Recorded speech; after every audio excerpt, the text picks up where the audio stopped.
idea where that money was going under the previous administration. When we had the same petrol subsidy today, we have monthly rollouts from the NNPC, how much we're paying for subsidy, and that's just one example.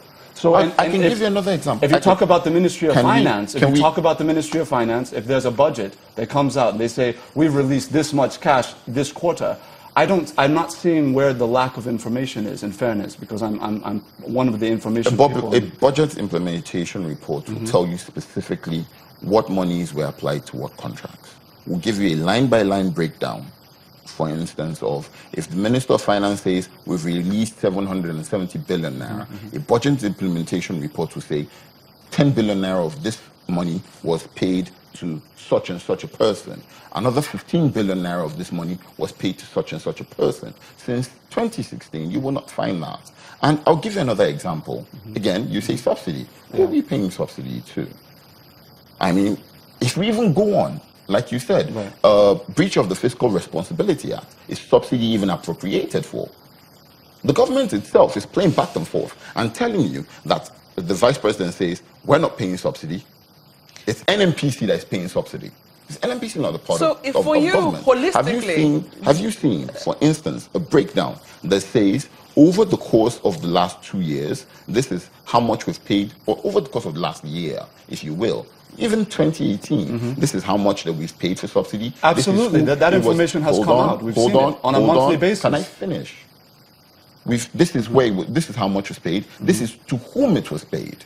You wouldn't see that. This is how many liters of what you might call it, this particular supplier brought in, and this is the reason why this person was paid. This is the time at which this person was paid. Mr. Onoja, that's why we have to be very, very precise in what we're saying, because we understand that unlike yesterday, where you had a whole bunch of briefcase marketers collecting money for a fuel they weren't importing, what you have today is the NNPC itself is importing, so they're paying themselves in a running cost. I was start showing you contradictions. The NNPC says, suddenly. Mr. Onoja, I'm sorry, we do not have all day, but you know, for you, I mean, would you say, in an objective analysis, would you really say that we haven't made any progress whatsoever in the fight against corruption? I'm not just the person who's going to say that.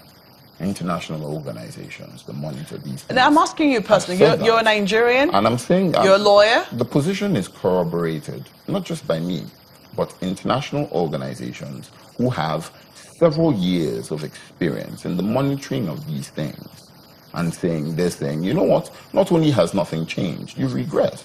International organizations are saying that. And you can say, okay, let's dismiss him because he's a member of the PDP, and that there's so many allegations of... I'm simply asking you, whether or not we have made any progress.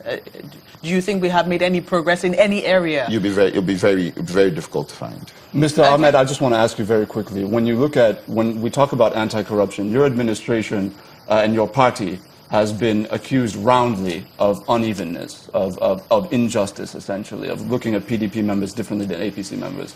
And I want to go precisely to the case of the current executive secretary of the NHIS. We've all heard the controversy. The facts and figures are out there in terms of what was done under his watch. He's still in office, even though the EFCC is investigating him. We've seen other officials not get the same treatment. What are your thoughts on that, and why is that the case? I don't know. Really, I don't know. I know he was suspended. I don't know why he was brought back. I'm not going to sit down here and defend what I don't know. I simply don't know why he was taken. But isn't that the problem with this administration? A lot of officials simply cannot answer questions when it refers to individuals. Part of the allegations against maybe that is a problem. Maybe that is a problem. But I simply don't know why he was. No, I don't think it's nepotism. I don't know why that man was returned back. Because we saw the NHIS. We also saw the return of this man. I'm trying to recall his name now, who had DSS protection, but all of a sudden. Maina? Yes. No, Maina was not to the knowledge of the administration. And once that was known, actions was not to the knowledge of the administration, but was to the knowledge of the DSS. The president. But whether you know the details of it or not, are you not at least concerned? Even if you don't know the details, even the optics of it. Forget about the details. No, the optics even though is bad. The details no, are the there. optics is bad. Does it not undermine the credibility of this administration, though, when it says that it's better than PDP?